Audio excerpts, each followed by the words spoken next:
After 11 grueling hours of paddling under a scorching sun, 5 exhausted men fired a flare into the sky and collapsed onto a bamboo deck. They were just half a mile from their target island. The crew had scavenged plenty of materials. They possessed immense willpower. They paddled until their arms gave out and they were physically shaking.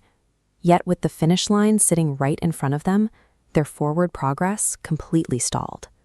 The team built their escape vehicle based on a simple assumption: enough plastic trash and hard rowing eventually equals a destination. Jimmy himself even joked midway through the build that for actual engineering, viewers should be watching a Mark Rober video. Escaping a desert island represents an unforgiving, high-stakes physics exam. Building a vessel without calculating for buoyancy, aerodynamic lift, and lunar gravity ensures the environment will push the crew exactly where it wants them to go.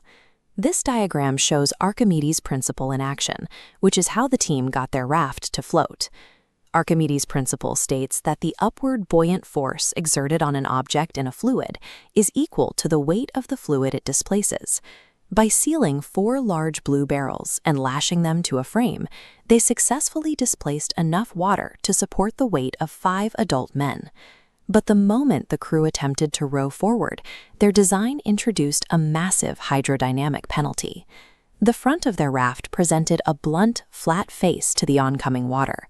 Instead of slicing cleanly through the surface like a properly shaped boat hull, their barrel setup acted like a snowplow, forcing thousands of pounds of water out of the way with every single stroke. This bulldozer effect required an immense amount of caloric energy. Before a single ounce of their paddling effort could be translated into forward velocity, they first had to burn through muscle power to overcome that massive wall of water resistance. Because of this shape, the crew was trapped on a strict energy clock.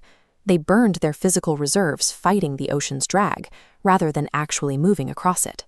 To propel themselves, the team relied on 2 primary tools: a scavenged fabric crab sail and makeshift oars melted out of plastic. This diagram illustrates the difference between catching a tailwind and true sailing. On the left, a flat sail acts like a parachute, letting the wind blindly push the boat forward. On the right, a curved sail acts as an airfoil. It creates a pressure differential between the 2 sides of the sail, which generates aerodynamic lift and pulls the boat forward. The team's flat sail couldn't generate lift, and their hull lacked the crucial anatomy needed to keep it on a straight path: a keel. A keel is a flat blade extending down into the water from the bottom of a boat that prevents the wind from blowing the vessel sideways. When the crew hit a massive crossbrace in the open channel, this missing piece became their ultimate downfall. Without a keel to grip the water or an airfoil sail to cut through the breeze, they possessed no mechanical method to sail into the wind and correct their course. Their makeshift sail caught the crossbreeze like a kite, leaving them entirely at the mercy of the shifting weather. The final variable dictating their survival arrived as an invisible force triggered by the new moon. This model shows the macro physics of ocean tides. As the moon orbits the Earth, its gravitational pull grabs onto the oceans, dragging massive bulges of water across the planet's surface in a predictable rhythm. When that tidal shift funnels into a narrow geographical space, like the channel separating the 2 islands, it acts like a treadmill pumping millions of gallons of water per minute. Because the team's high-drag hull and inefficient sail slowed their overall velocity, they missed their brief window to ride the outgoing tide. The ocean's clock ticked over, and the treadmill reversed directly into their faces. At this point, human physiology hits a hard limit. Human arms cannot generate the thrust required to outrow millions of tons of shifting water. The team's momentum died because the mathematical equation governing their environment flipped against them. Lying lifeless on the bamboo deck, the 5 men watched the island slowly drift further away as the tide pulled them back out to sea. The team's drag-to-thrust ratio made forward progress physically impossible under the changing conditions.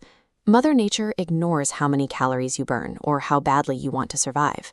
She answers exclusively to the strict, unbreakable laws of physics. Ancient maritime cultures navigated these exact same waters thousands of years ago without modern tools. They succeeded because they mastered the science, shaping hulls to slice through water, designing sails to capture aerodynamic lift, and timing their voyages to the exact gravity of the lunar cycle. Survival depends on calculating the tides, designing for hydrodynamics, and engineering a path home.